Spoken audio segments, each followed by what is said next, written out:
Hello दोस्तों, स्वागत है आप सभी का आज के इस नए वीडियो में। आज हम आपको 10th क्लास की एक्सरसाइज 8.2 के क्वेश्चन नंबर 1 में जो 5 क्वेश्चन हैं उनमें से क्वेश्चन नंबर 5 को कराने वाले हैं। तो चलिए दोस्तों, वीडियो को शुरू करते हैं और समझ लेते हैं क्वेश्चन नंबर 5 को।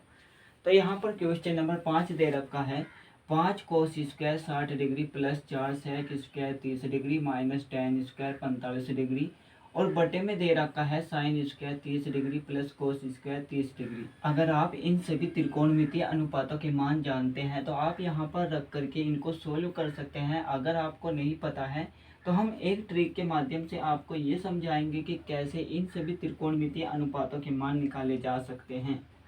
सबसे पहले तो अपने बाएं हाथ को इस तरह से फैलाइए और यहाँ पर लिखिए 0 डिग्री 30 डिग्री 45 डिग्री 60 डिग्री और 90 डिग्री। यहाँ पर देखिए हमने 90 डिग्री क्यों रखा, क्योंकि 90 डिग्री का कोण जो है इस तरह का होता है। ये होता है 90 डिग्री का कोण। अगर हम अपने हाथ को इस तरह से फैलाए तो यहाँ पर ये 90 डिग्री का कोण बन जाएगा जो कि इस तरह का होगा। इसलिए हमने यहाँ पर 90 डिग्री रख दिया। अब आपको यहाँ पर निकालना है कोस 60 डिग्री का मान। कोस के लिए चलना है घड़ी की विपरीत दिशा में, यानी इस तरफ, और 60 डिग्री यहाँ पर है तो हम इस उंगली को छोड़ देंगे और इससे आगे की उंगलियों को गिनेंगे। इसके बाद एक उंगली बची हुई है। जितनी हम उंगलियों को गिनते हैं उनको हम रूट में लिखते हैं और बटे में हमेशा 2 को लिखते हैं। तो रूट 1 का मान होता है 1 और बटे में 2, यानी हमारे पास जो है कोस 60 डिग्री का मान आ गया 1/2। तो हम यहाँ पर रख देंगे 1/2। यह हो जाएगा 5 गुना 1/2 का होल स्क्वायर। यहाँ पर देखिए कोस स्क्वायर 60 डिग्री दे रखा है। Cos square 60 degree. यहाँ पर दे रखा है sec square 30 degree. Sec square 30 degree. इनको चाहे तो हम इस तरह से लिखें या फिर इनका होल स्क्वायर कर दें। यह हो जाएगा कोस 60 डिग्री का होल स्क्वायर, या फिर इसको भी हम लिख सकते हैं सेक 30 डिग्री का होल स्क्वायर। चाहे इस तरह से लिखें या इस तरह से लिखें, दोनों एक ही हैं, ठीक है। अब आपको निकालना है सेक 30 डिग्री का मान। अब यहाँ पर ये समझिए सेक क्या होता है। सेक होता है कोस का उल्टा। यहाँ पर लिखिए सेक होता है कोस का उल्टा, ठीक है। अब 30 डिग्री दे रखा है तो हम यहाँ पर 30 डिग्री रखेंगे और यहाँ पर भी 30 डिग्री। अब आपको निकालना है कोस 30 डिग्री का मान। कोस के लिए हम चलेंगे घड़ी की विपरीत दिशा में, यानी इस तरफ, और 30 डिग्री यहाँ पर है तो हम इस उंगली को छोड़ देंगे और इससे आगे की उंगलियों को गिनेंगे 1 2 3। तो हमारे पास 3 उंगलियाँ बची हुई है तो हम 3 को रूट के अंदर लिखेंगे और बटे में हमेशा 2 को लिखेंगे। तो हमारे पास कोस 30 डिग्री का मान आ गया √3/2। हम यहाँ पर लिखेंगे 1 और बटे में हो जाएगा √3/2। √3/2। अब आपको क्या करना है, यहाँ पर 1 के बटे में 1 को मान लेना है, क्योंकि जब हम 1 को 1 से भाग करेंगे तो हमारे पास 1 ही आएगा। अब आपको क्या करना है, जो सबसे ऊपर लिखा हुआ है उसकी गुणा सबसे नीचे करनी है और जो बीच में लिखे हुए हैं उनकी गुणा आपस में कर देनी है। तो यहाँ से हमारे पास क्या आएगा, 1 गुना में 2, 1 गुना 2 और बटे में 1 गुना √3, 1 गुना √3।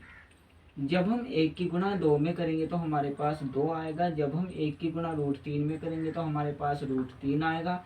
तो हमारे पास सेक 30 डिग्री का मान, यानी सेक 30 डिग्री का मान हमारे पास आ गया 2/√3।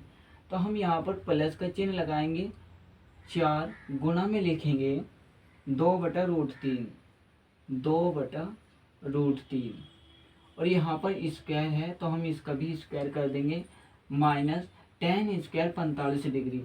अब यहाँ पर ये देखिए टेन क्या होता है, टेन होता है साइन बटा कोस। टेन होता है साइन बटे में कोस। और यहाँ पर 45 डिग्री है तो हम यहाँ पर 45 डिग्री रख देंगे, यहाँ पर भी और यहाँ पर भी 45 डिग्री रख देंगे। अब आपको निकालना है साइन 45 डिग्री का मान और कोस 45 डिग्री का मान।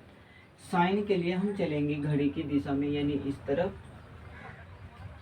अब 45 डिग्री है, 45 डिग्री यहाँ पर है तो हम इस उंगली को छोड़ देंगे और इससे आगे की उंगलियों को गिनेंगे 1 2। तो हम रूट में 2 को लिखेंगे और बटे में हमेशा 2 को लिखेंगे। अब आपको त्रिकोणमितीय अनुपात की जो टेबल होती है उसके अंदर साइन 45 डिग्री का मान √2/2 देखने को नहीं मिलेगा। इसके लिए आपको यहाँ पर ऊपर और नीचे √2 से गुणा करनी पड़ेगी।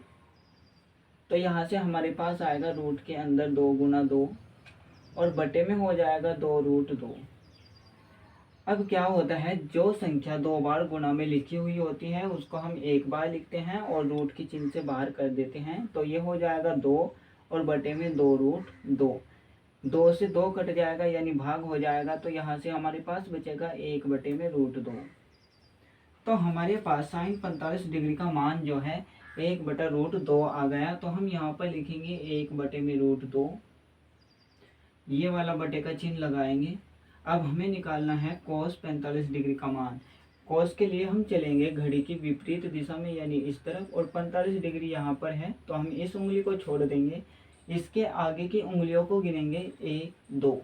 तो यहाँ पर भी 2 उंगलियाँ जो है बची हुई है, इसको हम रूट में लिख देंगे और बटे में हमेशा 2 को लिखना है। तो यहाँ से भी हमारे पास क्या आया, √2/2। ये भी आपको त्रिकोणमितीय अनुपात की जो टेबल है उसमें देखने को नहीं मिलेगा। तो हम यहाँ पर भी क्या करेंगे, ऊपर और नीचे √2 से गुणा कर देंगे। तो हमारे पास क्या आएगा, 1/√2।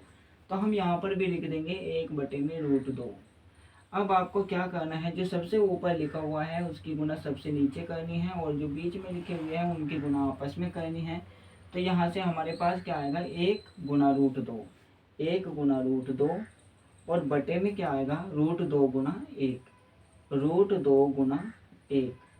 जब हम 1 की गुणा √2 में करेंगे तो हमारे पास √2 आएगा और बटे में जब हम √2 की गुणा 1 में करेंगे तो हमारे पास √2 आएगा। √2 से √2 कट जाएगा तो हमारे पास 1 आएगा।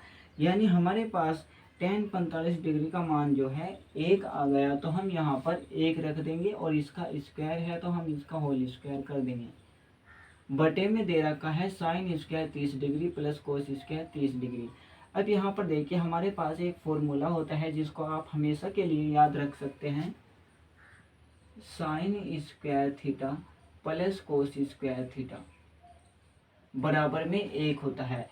यहाँ पर थीटा की जगह कोई भी कोण हो सकता है, 0 डिग्री, 30 डिग्री, 45 डिग्री, 60 डिग्री या 90 डिग्री। अब यहाँ पर देखिए थीटा की जगह 30 डिग्री आ गया और यहाँ पर भी थीटा की जगह 30 डिग्री आ गया, ये इसकी तरह का बन गया। यानी हम यहाँ पर sign square 30 degree plus cos square 30 degree की जगह रख सकते हैं 1 को। जब हम इस ऊपर वाले को नीचे वाले से यानी 1 से भाग करेंगे तो हमारे पास जो है ऊपर वाला ही आएगा। जैसे कि अगर हम 2 को 1 से भाग करें तो हमारे पास ऊपर वाला आएगा, यानी कि ऊपर क्या है 2, ठीक है। अगर हम √3 को 1 से भाग करें तो हमारे पास √3 ही आएगा। इसलिए यहाँ से हमारे पास क्या आएगा, जो ऊपर लिखा हुआ है, ठीक है। सॉरी दोस्तों, यहाँ पर 2/√3 है, यह है √3। अब यहाँ से हमारे पास क्या आया, 5 गुना 1/2 का होल स्क्वायर प्लस 4 गुना 2/√3 का होल स्क्वायर माइनस 1 का होल स्क्वायर। यहाँ से हमारे पास आएगा 5 गुना 1/2 का होल स्क्वायर। इसका क्या मतलब है, 1/2 का होल स्क्वायर। इसका ये मतलब है कि 1 का भी स्क्वायर है और बटे में 2 का भी स्क्वायर है। 1 का स्क्वायर यानी हो जाएगा 1 गुना 1 और 2 का स्क्वायर ये हो जाएगा 2 गुना 2। तो यहाँ से हमारे पास क्या आएगा, 1/4। तो हम यहाँ पर लिखेंगे 1/4 प्लस का चिन्ह लगाएंगे 4 गुना। अब यहाँ पर देखिए 2/√3 का होल स्क्वायर। इसका क्या मतलब है, 2/√3 और इसका होल स्क्वायर। इसका मतलब है कि 2 की घात 2 है और √3 की भी घात 2 है। तो यहाँ से हमारे पास क्या आएगा, 2 गुना 2 बटे में √3 गुना √3। अब ये हो जाएगा 2 दूनी 4 और बटे में रूट के अंदर लिखेंगे 3 गुना 3 बराबर 4 बटे में आएगा। जो संख्या 2 बार गुणा में लिखी हुई होती है उसको हम 1 बार लिखते हैं और रूट के चिन्ह से बाहर कर देते हैं। रूट का चिन्ह ये है तो हमने इससे बाहर कर दिया और 1 बार लिखा, ठीक है। हाँ, यहाँ से हमारे पास क्या है, 4/3। तो हम लिखेंगे 4/3 माइनस 1 का स्क्वायर, 1 का स्क्वायर यानी कि 1 गुणा 1, तो हमारे पास क्या आया 1, तो हम यहाँ पर लिख देंगे 1। अब हम 5 की गुणा 1 में करेंगे तो 5 आएगा बटे में 4, प्लस 4 की गुणा 4 में करेंगे तो 16 आ जाएगा बटे में 3, माइनस 1 के बटे में 1 कर देंगे तो हमारे पास 1 ही आएगा। अब हमें क्या करना है, 4, 3 और 1 का लसागु लेना है। तो हमारे पास लसागु 12 आ गया, तो हम नीचे लिखेंगे 12। अब हमें 4 का पहाड़ा तब तक पढ़ना है जब तक कि 12 ना आ जाए। 4 तिया 12, तो हमारे पास 3 आया। 3 की गुणा हम ऊपर करेंगे 5 में, तो हमारे पास क्या आएगा 3 पंजे 15, 15 को यहाँ पर लिखेंगे, प्लस का चिन्ह लगाएंगे। अब हमें 3 का पहाड़ा तब तक पढ़ना है जब तक कि 12 ना आ जाए। 3 चौक 12, तो हमारे पास 4 आया। 4 की गुणा ऊपर 16 में करनी है, तो ये हो जाएगा 16 चौके 64, 64 लिख देंगे, माइनस का चिन्ह लगाएंगे। अब 1 का पहाड़ा तब तक पढ़ना है जब तक कि 12 ना आ जाए। जब हम 1 का पहाड़ा 12 बार पढ़ेंगे तो हमारे पास जो है 12 आ जाएगा। अब हमें क्या करना है, 12 की गुणा ऊपर 1 में करनी है, तो हमारे पास 12 आएगा। अब यहाँ पर देखिए प्लस का चिन्ह है और यहाँ पर भी प्लस का चिन्ह है, तो प्लस और प्लस मिलकर के प्लस हो जाएगा, यानी इन दोनों संख्याओं को हम जोड़ देंगे। 64 और 15 को जब हम जोड़ेंगे तो हमारे पास क्या आएगा, 4 और 5 9 हो जाएगा, 6 और 1 7 हो जाएगा। ये आया हमारे पास 79, तो हम यहाँ पर लिखेंगे 79 माइनस 12 बटे में लिखेंगे 12। अब यहाँ पर देखिए प्लस का चिन्ह है और यहाँ पर माइनस का चिन्ह है, प्लस और माइनस माइनस हो जाएगा, यानी हम बड़ी संख्या में से छोटी संख्या को घटाएंगे। 79 में से 12 को घटाएंगे तो हमारे पास क्या आएगा, 9 में से 2 को घटाएंगे तो 7 आएगा, 7 में से 1 को घटाएंगे तो 6 आएगा। हमारे पास क्या बचा 67, तो हम यहाँ पर 67 लिखेंगे।